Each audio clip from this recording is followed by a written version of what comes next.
Hello. All right, so we're going to get started. So we're trying a new setup in recent days. The camera will also be updated for next week's session. Um, and we're going to try to get this editing thing right. So with that, let's get started with the book. Okay, so the today we're doing chapter 6 of How Not to Read the Bible by Dan Kimball. Which is Making Sense of Shrimp, the Skin of a Dead Pig, and Slavery.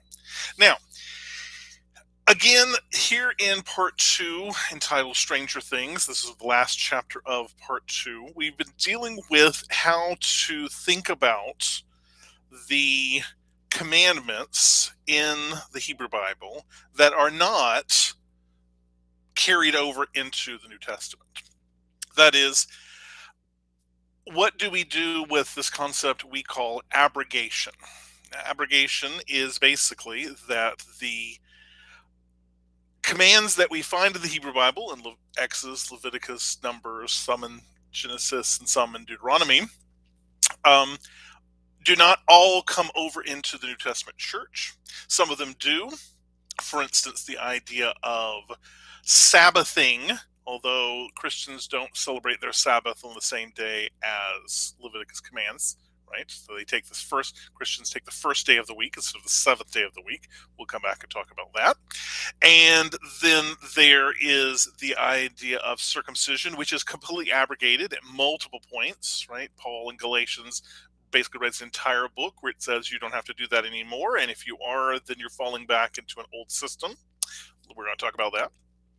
And then you have these laws that are sort of in the middle, like what do we do with do we eat pork? Do we not eat pork? Do we have, mixed fields of crops or clothes that have cotton and linen together, or whatever it is?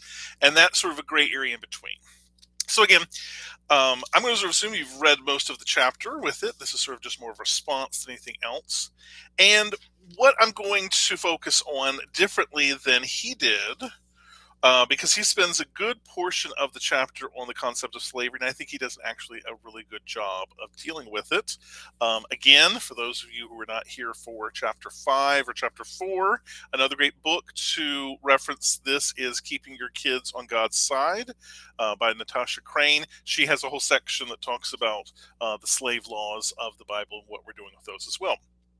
So instead, I'm going to use the idea of the two other ones, the food laws, shrimp and the skin of a dead pig, is the other parts of the title there, to sort of focus on this concept of abrogation. So I'm going to reference a little bit of what I talked about in the last video about chapter 5, but I'm going to summarize it just in case you haven't seen that part. So when we set up rules as a culture, we do so in order to know where the boundary is. Now, the boundary can be porous. People can join our community or leave our community, but we have to know who's in and who's out in order to understand certain things. So one of the concepts that we find in the modern world is one that people, again, also often ask me questions about. Why do we have membership roles in the modern Christian church? And at our church at Love City Church here in Cincinnati, Ohio, we say, well, the reason why we have membership is because we need to know who we are responsible for, as it says in James, that the leaders are responsible for the souls of those that they shepherd, right? So I have to know whether you're one of the people I'm shepherding or not as a pastor. And if you're a member of my church, then I know that I'm responsible for you. If you're not a member of my church, then I'm not responsible for you. I might still try to counsel you. I still might try to encourage you. I might still be involved in your life. Excuse me. But my responsibilities are different if you're on the outside of the line than the inside of the line.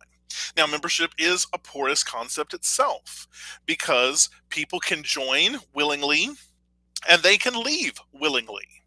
Not all churches I know in history were like that, but that's how we approach it, and that's how we know, right? If you say, I'm not part of this fellowship anymore, I withdraw my membership from it, then that moves you to the other side of the line. My responsibilities to you as one of the pastors changes. So I want to use that idea of this boundary, okay?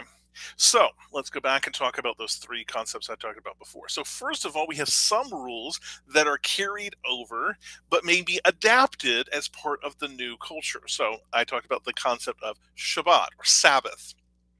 Now, in multiple places, in Genesis and Exodus and Deuteronomy, I think also in Leviticus, if I remember correctly, it talks about the Sabbath and it gives reasons why ancient Israel was supposed to observe the Sabbath. And this tells us, in fact, a lot of people, this is one of those Bible contradictions that people say, well, here it says the Sabbath was because God made the world in 6 days and the rest on the seventh. Over here it says that it's supposed to be for the good of our flocks and the good of our servants. And over here it says because of this. And the answer to that is not that it's inconsistent. It's that this tells us that this is a cultural boundary that was very important. And people sometimes are trying to figure out what makes it important. So they're sort of focusing on different facets of what Sabbath means to this culture we call ancient Israel. Now, because of that, because it's very important, it comes over in the historical records to all sorts of things, right? So we see that Sabbath is reinstituted after Israel or Judah comes back from the exile. We see that Sabbath becomes a major point of cultural conflict during the Hellenistic period in First and Second Maccabees, and we see in the time of Jesus, in the references we see to the Sabbath in the Gospels, that this is an ongoing debate about how you practice it. Now, let me take a little bit of a detour and talk about how it's going to be different. So, another debate, another religious day within the calendar was the Day of Atonement, Yom Kippur.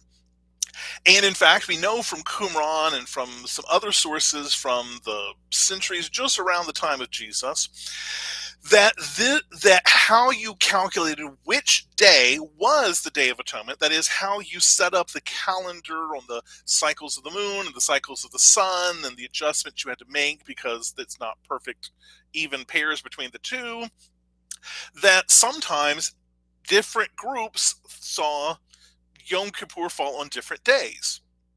A similar phenomenon occurs in the modern world between the Eastern Church, what we might call the Eastern Orthodox Church, but also it involves the Russian Orthodox Church and the Antiochian Orthodox Church, but the Eastern Church and the Western Church, the Catholic and the Protestant Church that grew out of the Catholic Church. They calculate Easter on different calendar metrics as well. That's why very rarely does Orthodox Easter and what we might call Catholic Easter, I would like to call them Eastern Easter and Western Easter, but that sometimes becomes hard to say. Those very rarely fall on the same Sunday. Now they always fall on a Sunday because that's how you do the calculation, right? Easter has to be on a Sunday because of the resurrection coming on the first day of the week. But where you calculate where the beginning of Passover and the moon and the cycle of the earth is a little bit different between the Eastern Church, which follows the Julian calendar, and the Western Church, which just follows the Gregorian calendar. Now, let me come back with Yom Kippur and Easter to how I think that this talks about why Jews, even today, represents the Sabbath, the resting day, on the seventh day of the week, because that's what it says in the book, right? And Christians converted and moved to the first day of the week. Well, it's a couple of different reasons. One, Christians approached it from the perspective of celebrating the resurrection, which is this generative event in their own history and in understanding the person and work of Christ. And so they moved that Sabbath, that worship day, to that first day to celebrate that. But we can also talk about it in terms of a cultural boundary. Because remember that for the first few centuries, Christians and Jews were, from the perspective of all the outsiders, basically the same group. In fact, this creates much of the conflict we see in early Jewish Christian relations, which is when we think of things like the heresiological writings or the heretical writings between different Jewish groups and different Christian groups who are rivals with each other internally and across the what we might call the religious divide between Judaism and Christianity. What we see on the ground in terms of Jews and Christians trying to garner the favor of the pagan Romans, and then when the Roman Empire under Constantine becomes Christian, then the Christians sort of get the upper hand, and the Jews find instead a better sort of support from the Persian Sasanians, and so then that creates a division geographically. Although we know that Jews and Christians continue to live together in these cities, even though they were sort of supported by different political empires at the time. Um, that's what it is. How do I know whether you were in or out of my particular religious group? Well, which day do you worship God on? They're back-to-back days, right? The seventh day is the one right before the first day, or the first one is the right of the seventh day, right? The week is only 7 days long. But if you're going to your service on one day and I'm not, and I'm going to my service on the next day and you're not, 2 days of the week, we don't cross paths. We don't interact on our worship days because we're off doing our worship, right? And so this creates a cultural boundary, which is going to keep us separated into our two groups. It becomes a practical boundary. We see a similar thing occur in different ways. The calendars were also meted out. In fact, in some of the later writings from the 4th and 5th and 6th centuries, when Jews and Christians are living together in these cities, we see that they also separate different days of prayer and different days of fasting during the week. We see that they have different days. There's sort of, civic days in which the market's going to be open with the farmers markets or the public square. And there was different divisions about which of those days you were supposed to go to as a Jew or a Christian. And again, it's cultural division. It's separating two groups so they don't bump into each other, down by the melon stand and meet each other and socialize, right? And so it's a division between the two groups. Okay, so then this brings us to things that are fully abrogated, right? So the first one was retained but adapted for cultural reasons, and now we have fully abrogated, again, for cultural reasons. So why do the Christians from the time of the Gospels on flip how they think about food, right? So in multiple points in the Gospels, in the book of Acts, in Romans, in Corinthians, the first letter particularly, but also a little bit in the second letter, we see this idea of that the food laws don't apply to us anymore. Well, again, that's because of a different type of cultural interaction. Because in the early church, you now have people who come out of a ancient Israelite Jewish background, worshiping now with people who come out of a pagan Gentile background, right? Which is what the book of Romans was written to, is that you have these two groups. They're now forming together to form a church that's neither pagan nor Jewish. It's now Christian. You're now like a new thing. That's the whole kind of tenor of what he's trying to make the argument with. And so when we get that, we have a different decision, right? Because everybody wants to bring their favorite food to the potluck, right? So we're going to have these weekly meals together because we're worshiping as a community.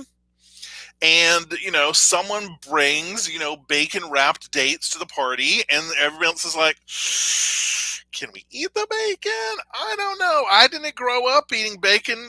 Did you grow up? Oh, I grew up eating bacon. Did you not grow up eating bacon? It's like no one knows what to do. And so we create a new culture by fusing the two cultures together. Because again, what we also see from historical records, this is true in archaeological records from Canaan, the Levant, Palestine area, up into the ancient world, that you can detect the presence or absence of Israelites or Jews. It becomes very difficult to kind of distinguish those two terms or those two designations historically in some archaeological sites. So I'm just going to push them together, and my archaeological friends are not going to like that. But you can see this because what happens? You see an increase in the use of other types of meat and the complete absence or dramatic decrease in things like pig bones, right? You see more fish and less pigs. And so that's how historically some archaeologists actually figured out whether a village was Gentile or Canaanite or Jewish or Israelite was because whether there were pig bones in the refuse pile or not. Well, what we're seeing here is we're seeing these two cultures blend together because of a new framework, a new ideology around culture. And so they're drawing a new boundary and saying, okay, well, you can kind of bring whatever food you want to bring to the party. But there is still some retention, right? So again, in the book of First Corinthians, Paul talks about that while you can eat these animals that were formerly unclean, you're not supposed to eat meats that were always clean but had been sacrificed to idols. Right, so that turning the meat sacrificed to idols, that meat is not pig meat. That's not, some sort of weird shrimp cocktail that no one eats. That was the meat that they would have eaten anyway. But what he's making is he's shifting the line. He says, okay, so instead of the line being between pigs and cows, now the line is between idol meat and not idol meat. And even there, he makes the accommodation. He says, if you go to someone's house and they're serving you meat, and but they don't make a big deal about it, you can eat it because there's nothing like the idol they worship is not anything, so nothing's happened to the meat. Nothing has tainted the meat, right? We can think of this as sort of Paul's kosher, right? He's telling you that nothing is wrong with the meat. But he says, but if they say, oh, this is the meat that I sacrificed to Selena or to Ares or to Cybele or to whoever, then don't eat it because they think the meat is now touched by the idol.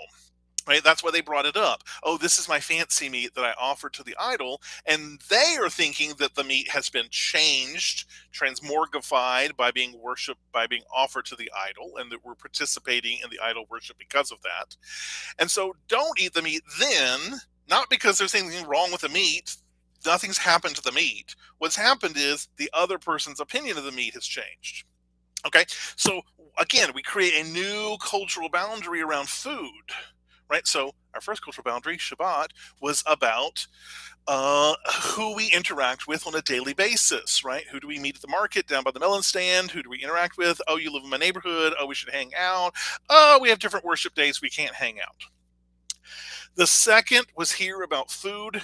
The title of shrimp or pigs or food sacrificed to idols. Again, it's the religious, what we might call the religious secular fusion, the idea that the two cultures are kind of blurring together between what's just meat and what is worship. And as we bring that together, we are participating or identifying with different communities because of that. And then we have the issue of these kind of gray areas. And so off the top of my head, there's a lot that we can talk about with this. Part of what this has to do with is just where do we see cultural boundaries forming in other aspects of life?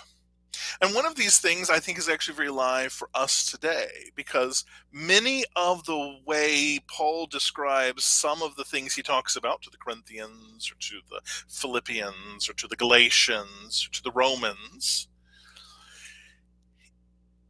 the gray area is he talking to their culture about their cultural norms and where we're moving lines and shifting cultural boundaries? Or is he talking to all of us because he's creating a new cultural boundary? So there's my two examples, right? So the first example, we adapt cultural boundaries with the day of worship. In the second example, we ignore that formal boundary, but we made a new boundary. So when we talk about things like, should women cover their heads? Should women speak in the assembly? Can you prophesy without an interpreter? Can you participate in these celebrations in the city? Can you marry your stepmom? Like all sorts of crazy things that come up in these letters. And part of what we need to think about when we read those letters is, what is the cultural boundary here? What was the reason for Paul to make this statement? What is he saying about the community that he is encircling with a statement, with a position? Don't do this, do this, stop doing that, start doing that. And whether that cultural boundary is relevant to us or not. Okay, so I'm not going to get into all those examples because I don't have the time for all of that. But I did want to kind of focus on that this is still live. We are still engaging in what we might call cultural boundary formation. As our culture, as the secular, non-religious culture around us shifts, our cultural boundaries shift as well. So when I was growing up, you had to always dress in your Sunday best going to church because you were representing something. There's nothing mentioned in the scripture about that. What was that? Well, that comes from the 1940s, 1950s, 1960s mentality of like work clothes and church clothes. What we might think of as the blue collar versus the white collar, right? What is the clothes you worked in, and what are the clothes were your special clothes? And now people don't really have that kind of mentality about clothing, right? Um, our view about clothing is different, right? We might be more interested in comfort about our clothing, or we might have all of our outfits are equally nice because we really like wearing like this Henley shirts, right? And so we just wear Henley shirts every day of the week, whether we're going to work or we're not going to work, right? So you don't have work clothes and leisure clothes, you have clothes. And so that distinction is a cultural issue that doesn't apply to us anymore, right? So we might not be as concerned about that, or we might say, no, you need to like have a special outfit, right? We're gonna, hand out everyone like a special merit badge or sash that they're supposed to wear or something like that, to distinguish that they're in their religious mode, right? And I make that sort of farcical. If you do that in your church and like that, that's fine. It's like, but that's what I'm saying. It's a cultural boundary. It doesn't apply to next everyone. It's marker of your community. Another example we might give of a shift between this is how we interact with things like media, right? I remember that's the thing that's always funny to me is that every generation, whenever a new type of media comes along, radio, television, movies, the internet, at first we're against it. And then we're like, well, we might use it. And then we end up, having the various different versions of televangelism, right? We have radio preachers, and we have TV preachers, and we have internet preachers now. You know, and we're all talking about the metaverse here in 2023. I mean, maybe one day, we'll have we'll have one group of churches that's going to be completely against the metaverse. You can't use virtual reality; it's against God's order or whatever it is. And you have another group that's probably sets up some sort of metaverse.church.us and does their thing. And if one of you people are doing that, then please write me because I would love to come visit your metaverse church and see what it's like. Anyway, so the those cultural norms shift as one generation is against something as an entertainment, another generation is more comfortable with it, and then the next generation, or the second generation or the third generation, fully embraces it as a viable technology or medium. Now, with that, we're going to now, for our next session, transition into part 3. Let me pull that up very quickly, shut my book. And part 3 is entitled Boys Club Christianity. Is the Bible Anti-Women, and Does It Promote Misogyny? Excuse me. Does it promote misogyny? Now, I wanted to introduce that title because I'm going to give you the pages for next week as well. But I also wanted to look at that in terms of where we think about these food laws and cultural laws as well. Because again, this is a cultural distinction, a cultural boundary. It is the formation of a culture by the way we approach masculinity and femininity, or the role of men and the role of women, or the role of adults and the role of children, or the role of elders and the role of younger people in a society. And so I want you to think as you read the next chapter, chapter 7, the Boys Club Bible is entitled, which is pages 103 to page, it's going to be very short, to page 109. To think about it in terms of food. If this issue for you raises up emotions, right? You become very passionate about this. This is again why he writes a chapter or a part of the book about this, because this is a very live discussion in our community as Christians. As you think about it, think if it's giving you a lot of emotions, translate it into shrimp, right? Think about it in terms of what he's talking about in terms of the food laws. And I bring that up just as a guided point because what he did is he organized this book in a certain way. We talked about food laws, which is not really an emotional issue for us in the modern 2023 world here in America. But gender roles, gender identity, and how the genders relate to each other is a very passionate and emotional subject. So bring over what you learned in part 2 to what we're going to do in part 3. I think he structured this book very purposefully to start us off on the easy part of the slope before we hit the tough skiing, if you will. I guess skiing is down this way. Anyway, so bring that over as you're reading that chapter. So again, for next week, we're doing chapter 7, the Boys Club Bible, pages 103 through 109. Make sure I get the right one, 109. And I will see you then. Have a wonderful day. Be blessed. And I will see you next week.